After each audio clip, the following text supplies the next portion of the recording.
Hey everyone, this is Bernard. Welcome back to our channel. This is exploreaswego. For the past two videos, I've been sharing how it's like flying into Singapore during a pandemic and also how it's like staying in a stay-home notice quarantine hotel in Singapore for 14 days.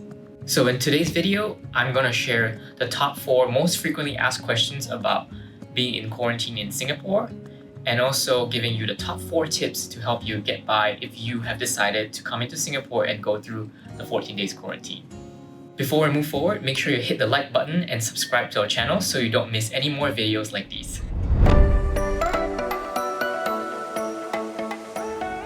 For the past year and a half, I was fortunate enough to shelter myself from the pandemic in the beautiful Islands of Gods in Bali with my partner Reedy. On July 2nd, our luck ran out, and we made the conscious decision to go home and get our vaccines as well as spend more time with our family. Alright, so I'm so excited today because I am in day 15 of my quarantine, which is my final day, and I'm going to check out.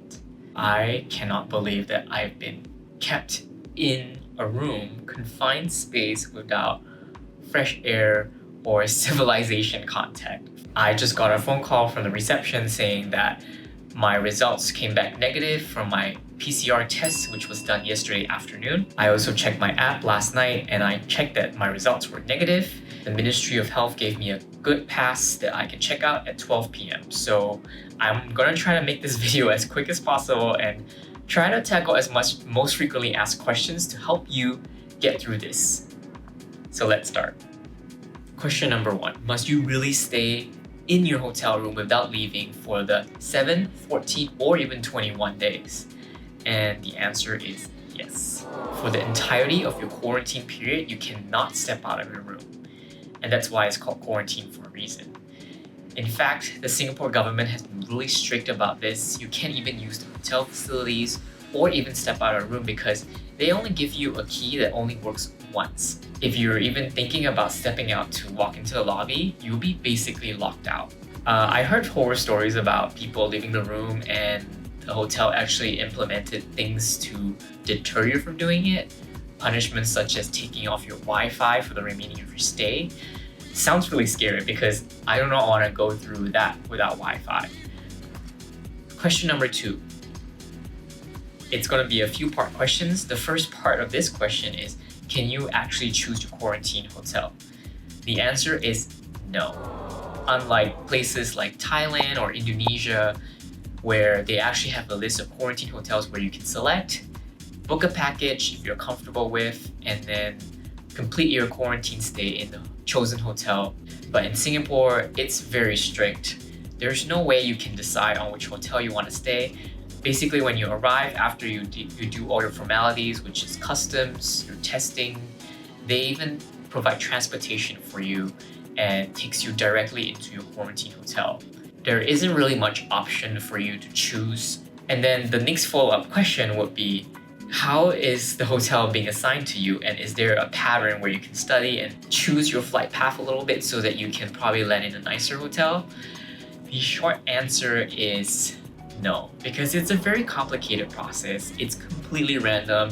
I even joined a Facebook group called Singapore Quarantine 2021, and there was so much information being shared, like everyone sharing their flight information, when they're arriving, which country and what time. And even with all those information compiled together, where to which hotel they're assigned to, it was never consistent in any form.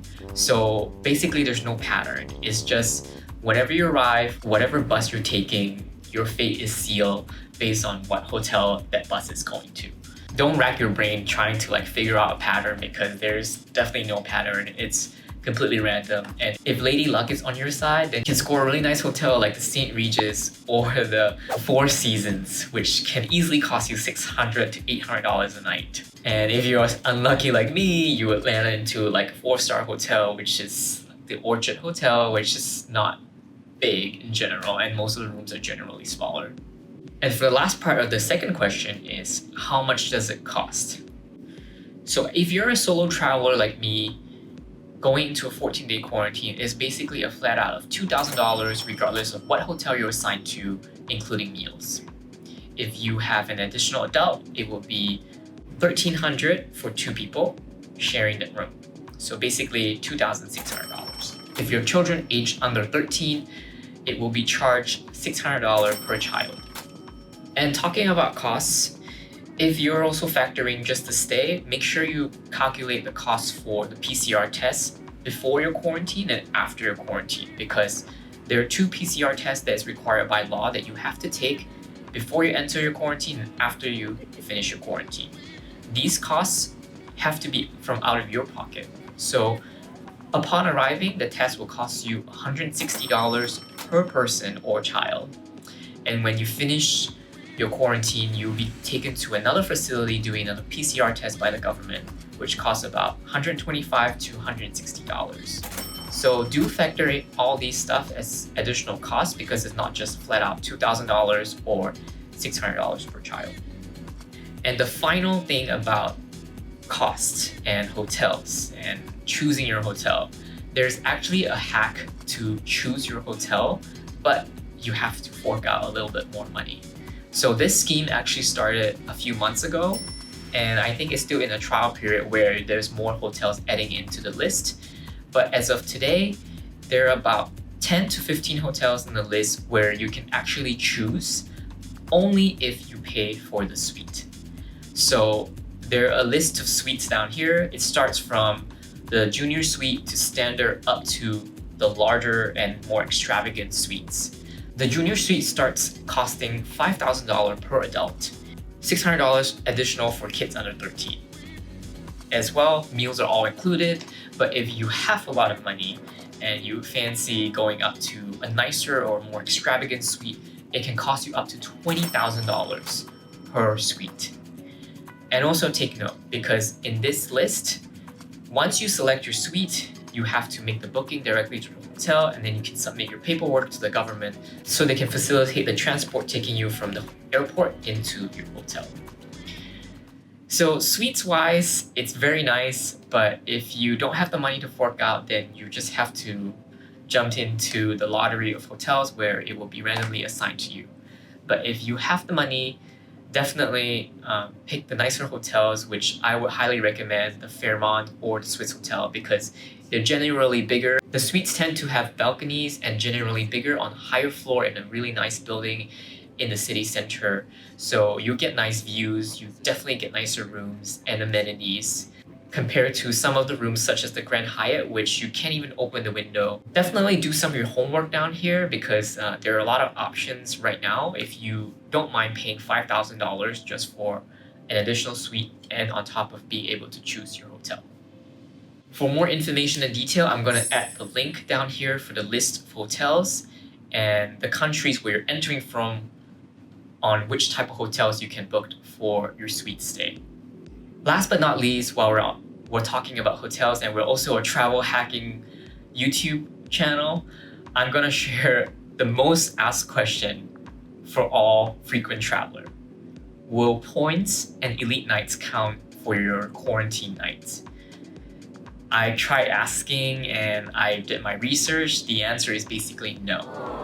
Even though if you're assigned to a hotel, let's say like the JW Marriott, and you have Marriott status, the hotel wouldn't barge in giving any points or elite nights, even though you pay the full price. Reason being because the rates are very, very cheap compared to a night in JW Marriott in Singapore. It will easily set you back $400 to $600. For this quarantine, you're only paying like $100 to $200 a night. It's also a government rate, so the rate is not eligible for all these points or elite nights. So it's disappointing, but they will not count. Question number 3. If you're in a hotel, can you actually order food, takeout, or sometimes even have friends dropping you stuff? The answer is yes. So in some cases, like other countries, our friends in Bangkok, hotels were really strict about not allowing you doing food deliveries because they want you to spend more money doing their in-room dining and obviously make money out of you. But in Singapore, the government actually make this very flexible. It's very easy. Anything from Grab, Deliveroo to Food Panda, or even the local grocery stores, you can do delivery to the hotel. Just make sure you have your room number and your name on the package so that the front desk, when they receive it, they can drop it off in front of your room, and then usually when they drop off in front of you, they'll let you know. And for me, based on my experience, it's also quite easy because my mom dropped me off food sometimes, and it's really fast because the moment she dropped off food, I receive a phone call from the front desk, and the next moment I know like my food is right at my doorstep. So it's definitely possible ordering food and getting friends to drop you stuff off into your room, but the only downside is you cannot drop off stuff out of the room. It can only come inside. So I cover all the top 4 questions. Hopefully that will help you out because I'm feeling generous today and it's my last day of my quarantine. After going through this 15 days, I put together the top 4 quarantine tips for you and must-knows so that if you're going to quarantine, it might help you out and make your stay and process more comfortable. Number 1, being in quarantine is hard because you're not only physically but also mentally isolated. It's really important and crucial to create a routine.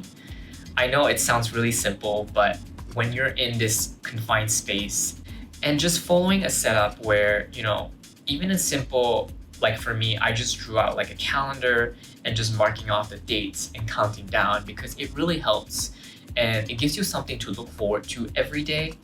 And once you have a routine set up, it also forces you to be more active in thinking about doing something versus sitting in bed all day and just like not being able to take control of what you can do for your quarantine.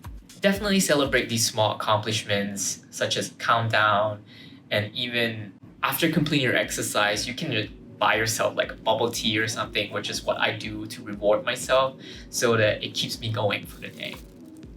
Top tip number 2 is, if possible, make sure you get a local Singapore SIM card before entering Singapore because a lot of these apps and the contact from the government is done through calling you on the phone because no one can step into the room.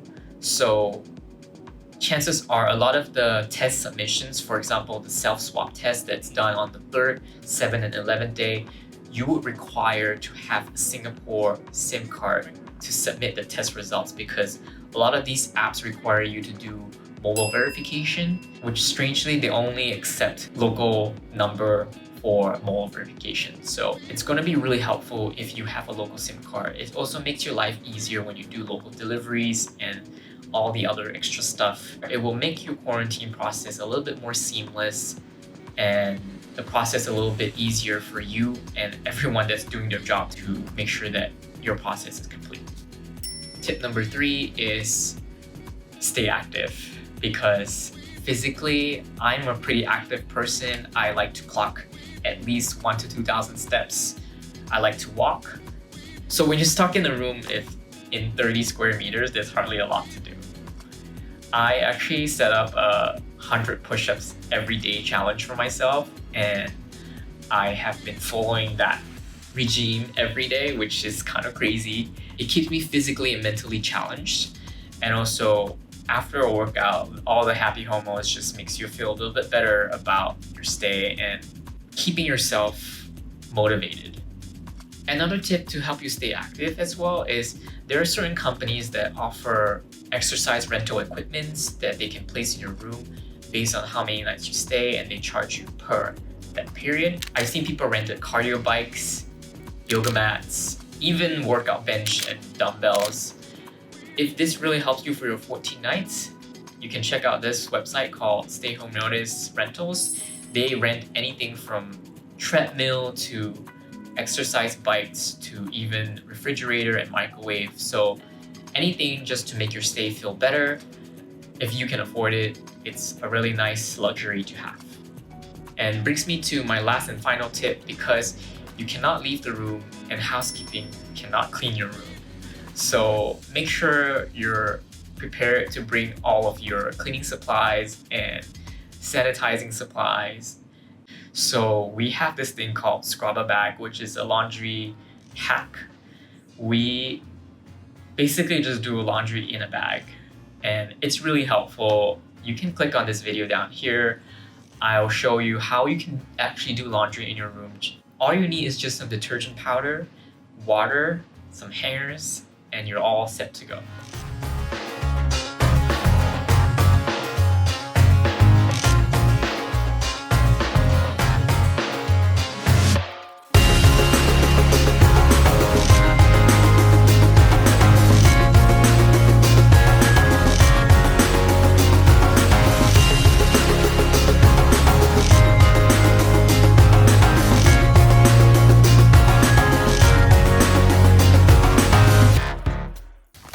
For me, I usually do about 4 rinse, and I usually rinse right when I need to jump in the shower because then I'm really wet, so I can just like rinse all my clothes, hang them up after my shower, feel really great, have nice clean laundry the next day I wake up.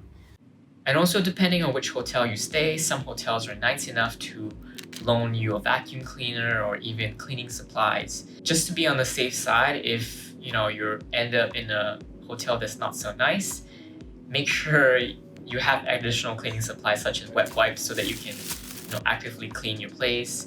My quarantine facility don't provide anything apart from maybe clean towels after 7 days. So I've just been making do with whatever I can, and even changing my own sheets. Actually, I haven't changed my own sheets, but like I heard people changing their own sheets, and I'm just like ready to get out of here because it's day 15. I think I have a bonus tip, and this is only for people who really care about the environment. One thing I've experienced in my quarantine is there's a lot of plastic. And I'm not even kidding, because imagine 3 meals a day. Every single meal is packed in plastic, with plastic packing plastic cutleries. So I was fortunate enough that my last quarantine hotel actually gave me reusable cutleries. And if you can bring some reusable cutleries and bowls and plates, or stuff that you can keep your food, it really helps save a lot of plastic. So I guess I covered it all. This is it. I feel kind of liberated because this is my final hour, literally, of my quarantine. And I just want to say, if you're going through this, stay strong, positive, and like I said, celebrate all the small accomplishments. There are tons of resources on Facebook. If you can join these Facebook group, there are a lot of nice people that can help you out, and trust me, you're not alone in this. I hope you find this information helpful, and if this really helps you out, make sure you like this video so that more people can share it, as well as subscribe to our channel and hit the bell notification so you won't miss our next travel video. Till next time, this is Bernard with Explore As We Go.